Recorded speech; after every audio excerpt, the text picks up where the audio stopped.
This is Talk Business and Politics with Roby Brock.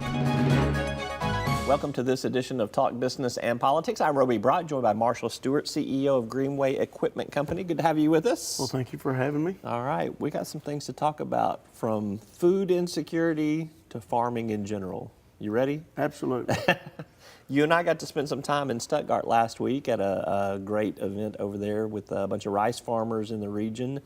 And there's some things shaking in that industry. It's pretty good. So, Yes, sir. Yeah. Let's begin with what you guys are doing in terms of promotion. You guys are partnering with 3 food banks, one in Little Rock, one in Jonesboro, one in Sikeston, Missouri.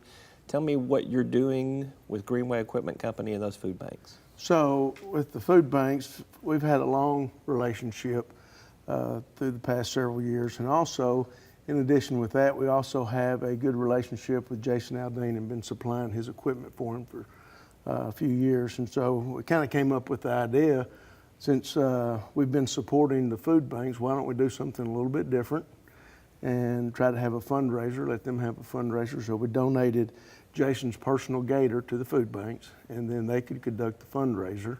And we would help them in those efforts by using our website to where people could buy, make donations and buy chances online. So it's been a really good thing for us. We thought, instead of just making a donation at the end of the year, we'd have an opportunity here to use a celebrity, country music star, and try to leverage that money and make it even a bigger number. And so far the results are pretty good. We've raised a little over $60,000. Awesome. And so, you know, it's going to be split up equally between the food bank in Little Rock, Jonesboro, and Sikeston. So those will be good for their organizations. And again, it's supporting the backpack program. And for those that don't know about the backpack program, it is for children who are identified through the schools by counselors that have food insecurity. And it's a backpack. They give them a backpack full of food to take home for the weekend, so they have something to eat over the weekend. Right. This is kind of part of nutritional supplement and finding Sure. ways to make sure that when they're not at school getting some of those prepared meals, they've got the opportunity to get that Right. at You know, home if there's some shortcomings there. For us, it was a real eye-opener when we developed the relationship with the food bank to see the amount of food insecurity in our part of the country. I mean, this is an area that's known for production agriculture and feeding the world, whether it's through the poultry industry, whether it's through the grain industries, whatever it may be. And here we had this situation at home. And so that's kind of how we established the relationship with these food banks over the years. And then, like I said, it was just kind of a natural when we started thinking of ways that instead of just making a donation, could we take that money and figure out a way to make something bigger? And so that's when we started thinking about tying the relationship with Jason Aldean in and then putting that together and saying, hey, let's have a fundraiser and see if we can raise more money than we've typically been able to donate. You going to get Jason a new gator after He's this already one? got one. He's got Right. he's got a new gator and a new lawnmower and a new tractor. Okay. So we rolled it out Gotcha. back in November. We swapped it all out. If someone wants to plug into this event that you got going on, how do they do it? What's the best way for them to plug in? Probably the easiest way is just go to our website. You know, I was kind of amazed that the food banks, since they rely a lot on donations, they didn't have an e-commerce site set up to take donations. So to help them to try to raise more money, we set it up on our website that somebody could go in, make a donation, and register to win the gator. And that's one of the things that, you know, we've been proud of our people in our organization, because they've got out and done a lot for the fundraising and getting people to donate and buy chances to win the gator. And you know, it's a really good cause. Like I said, being so tied into the industry of agriculture, you know, it's kind of surprising when you really see some of the statistics about food insecurity in our region. Yeah. And so we kind of, you know, we picked them because of the relationship, but also we wanted to highlight the agricultural industry as well, because you know, there's a lot of misconceptions out there about the agricultural industry. People don't understand. Well, I want to segue into that. Okay. So let's talk about Well, that. What do you think is misunderstood about farmers and farming in general? Well, you know, I think so in the industry, you get a lot of stuff on the news, and so you don't really get into the details a lot of times. And so we just saw, this farm bill that was just passed, and Congress passed it, and the President signed it, and they sit there and say it's $867 billion farm bill. Well, that's if it's run out over a 10-year period, and still, for an annual of the amount it is a lot of money. But I don't think a lot of people understand that 76% of the farm bill goes towards nutrition, and so that would be through SNAP programs and other things like that. So that leaves, I think, roughly there on some research I did, there's about 23% that go to actual production agriculture through different programs, whether it's through crop insurance or conservation programs or some type of support payment. And the thing that has always, really been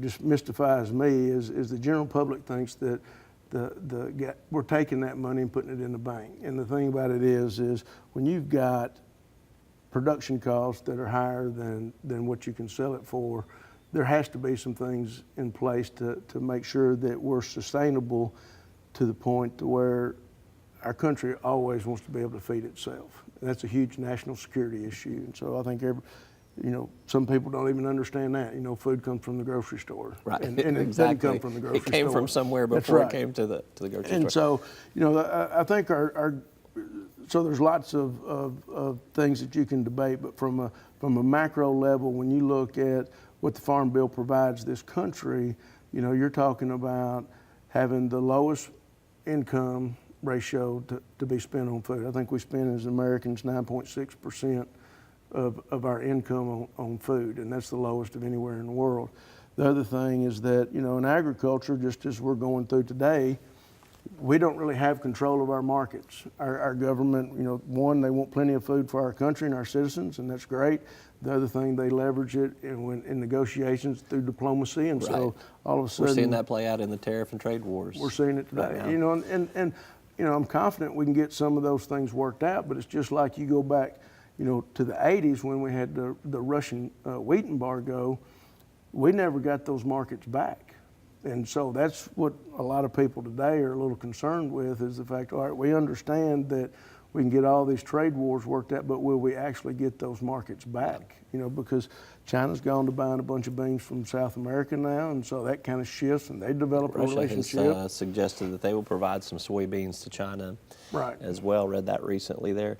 Well, to that point, though, farmers are some of the biggest entrepreneurs I know. I'd almost put them in gambling territory there. Sometimes, absolutely. They don't ever know from year to year what the outcome's going to be, because you could have some of these influences like you're talking about with policy. You got natural disasters that are out there that can hit you between the eyes when you're not paying attention. And then you never know what's going to happen. You can't control commodity prices. They can rise and fall. As you've seen, these last couple of years in agriculture have been tough for a lot of farmers. Right. How's that impacted your business? Well, we've had some really tough years. It kind of all goes as net farm income up and down, then it affects all the other businesses in the agricultural industry, from suppliers to input, seed, chemical, and everything else. So, 16, 17 were very difficult years for us. 18 was a little bit better. We think 19 is going to be okay, probably on the horizon. When you start looking out into 20 and 21, things could get a little bit better. But you're correct. Huge gambles taken every year. Here we are, into January, we're starting to plan for a crop in 2019. Don't know where we're going to be from a price point. Don't know where we're going to be with China, but we continue, and farmers continue to go out and leverage themselves with huge amount of investments or loans and crop loans, so they can get everything that they need. And they're and generally not going to the crop. bank and asking for a couple $1,000s. They're asking for millions of dollars. It's millions of dollars at play, and and that's one of the things that we talk about in our organization is, so planting season, of course, is very busy for us, and so is harvest season, and then it's getting to be just about year round now. But you got to understand some of the emotions some of these people are going through when you've got millions of dollars borrowed and on the line, trying to make a crop and keep a business going, because these things, I mean, they're family businesses. Yep. And they employ a lot of people, and they're trying to keep things going and trying to make money, and it gets to be very difficult when a lot of the forces, as you talk about, are outside of their control. Yeah. And I just add that to that layer of conversation right there too. It's every year. This is not a, hey, yeah. I just did it one time and, you know, we'll see how it pans out. I know in business decisions that we make, I mean, we might, you know, do something that's pretty relevant in terms of borrowing or investment, but it's to pay off over a 5 or a 10-year period. And for those farmers, it is literally a year in, year out. Oh, absolutely. Investment there. Marshall, always good to visit with you. Hope Thank you'll you, come sir. back. Thanks for having me. Best of Absolutely. luck with the promotion, and we will we'll talk to you more about some things happening in the ag sector. Thank you very much. Thank you. Appreciate you having me. And thank you for tuning in. I'm Roby Brock. That's all for today's program. We'll see you next time. You'll find us at the end of a lot of long country roads, covering over 60% of the great state of Arkansas. Our 17 electric distribution cooperatives are working day and night to provide reliable, affordable power to over 500,000 homes, farms, and businesses, just like yours. The Electric Cooperatives of Arkansas, your local energy partners. Each day, the promise of our nation begins again. Arkansas and America, moving forward. I help make that promise a reality. It's not for everyone, but people everywhere depend on us. Oh, I love you too, sweetie. Trucking delivers, or everything stops. And that's what drives me.